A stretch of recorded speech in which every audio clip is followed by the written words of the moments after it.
said they're going to use your song in the movie. Yes.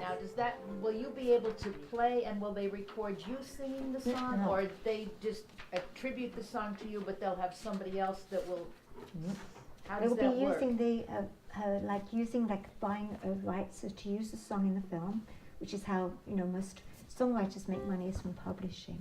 It's one of the reasons why there's often friction between bands, because often it's the singer who's getting the publishing money and getting more money than the rest of them. So they are buying the use of that song for the movie, and they say how many seconds they're going to use of it, if it's going to be the whole thing or 1 minute, or whether it's going to be the theme where they have to pay more. I'm just somewhere in there. When Juliet's being naked, this song is playing somewhere. But you're singing it. Yes, it's my song. You will be singing. Yes, it's the same song that's on the album. Okay. So I've had songs in 2 other films that didn't go particularly anywhere. This is probably the biggest one of them, but it's just they use it as some sort of theme. But it was one of the first time I got a cover, it was a woman who used it, and I said, "Great, that'll be fantastic." And then after I said yes, she said, "Oh, we're using it in one of the killing scenes." This calls for another sad song, I think. It was really funny. I had this cheap old uke. My story of uke, it's a story of lost love, so hence the uke songs, singing sad songs to me. I was like I said, in San Francisco, in a moldy old place with no instruments. I'd left them all in England, and I met this man, and he came over and he had they played a little tune for him. He came over with a ukulele, and he was just learning to play it, and he was 50, and so it's hard to learn your first instrument at 50. And you've got some strict teacher who had the weirdest notation. I can read music, I can read guitar notation, but this guy was on another planet, Lord knows what he was up to. But so he just said, I'm learning one of these oldie songs like, every time it rains, pennies from heaven. So I knew the title of the song, and from my little tap dancing days, I remembered this song. So I just looked at this thing and played it a little bit. It's weird having a high note and then a high note there. But by morning, I'd kind of got Pennies from Heaven down. By the next day, he hadn't come back. I've got the jazz chords in it. I was ready for the big performance, and he came back for his uke, and I played him the song, and he said, "You told me you couldn't play it." He was real mad at me. And I said, "Well, I couldn't, like 2 days ago." And that made it worse. So he disappeared, and then 5 days later he turned up with this beautiful little, not this, but a beautiful little ukulele, which he thrust in my hand and said, "Now leave my uke alone." And that was the start of a relationship. It's poor pickings these days, what can I say now? So I fell in love with this ukulele, and I was starting writing songs in it straight away. And this ukulele kind of, it went everywhere with me around the world. And then this guy called Rick Turner, who is a great luthier, he was a sort of guitar tech for the Grateful Dead in the 60s. So he's a gentleman of a certain age. And he made Phil Lesh's guitars. He made guitars for Jerry Garcia, made guitars for Jackson Browne and David Crosby. He heard me on the radio and said, "I'd like to make you a ukulele." And I said, "Well, that's really sweet, but I've got one, thank you. I'm a one uke girl, And he said, "Well, I'll make it for free." And I said, "I've got one and I like it, and I may not like your uke, and I don't want to be rude, So this guy was just being so putting up with me and my craziness. He said, come to my studio down in Santa Cruz. He said, "I've got this piece of wood from a giant sequoia, this the last piece left. The giant sequoia fell down by itself, and it was dated at 2,030 years old." Wow. And he said, "Jesus was alive when that uke was that."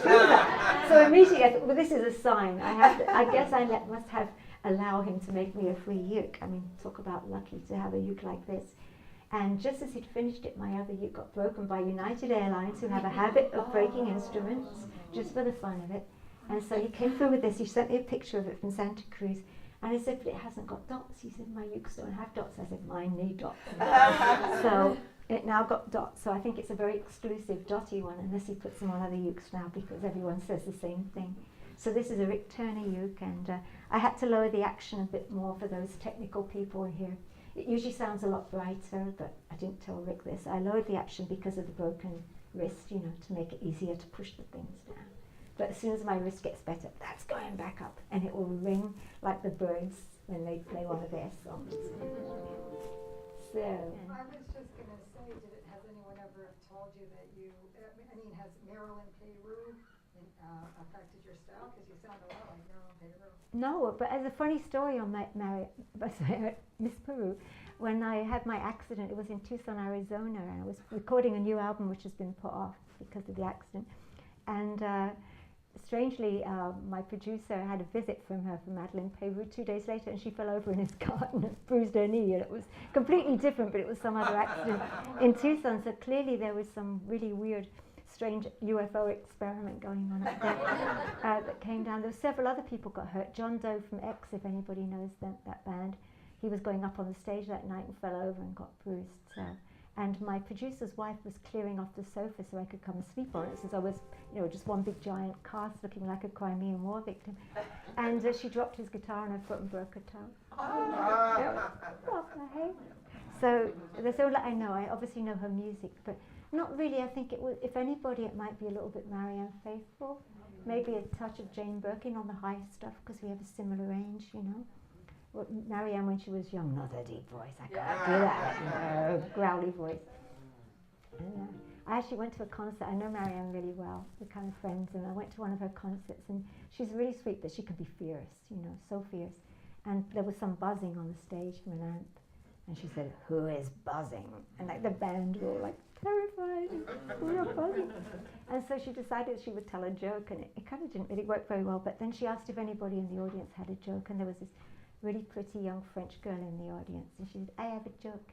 And so some Marianne got the and she went down with the mic there, here it is, and she said, "What do you call a sheep with its legs cut off?" And so she said, "I don't know, what do you call a sheep with its legs cut off?" And she said, "A cloud." Clue, which is like a cloud. and it, everything, the amp started working, Marianne was happy, and little angels came down and took all the bad moods away. So that's one of my favorite jokes. A clue, a little clue.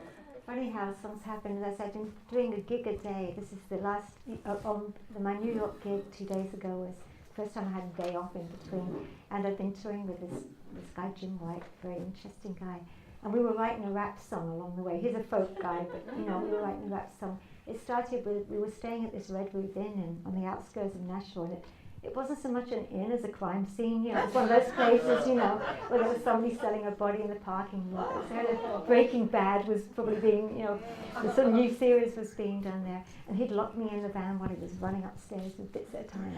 As soon as I come, push the button, open, So he came up to me, it obviously gone back down again, and he'd bought an amplifier from somebody in the Red Roof parking lot. So I said, "So you bought an amp from a kid in the Red Roof parking lot?"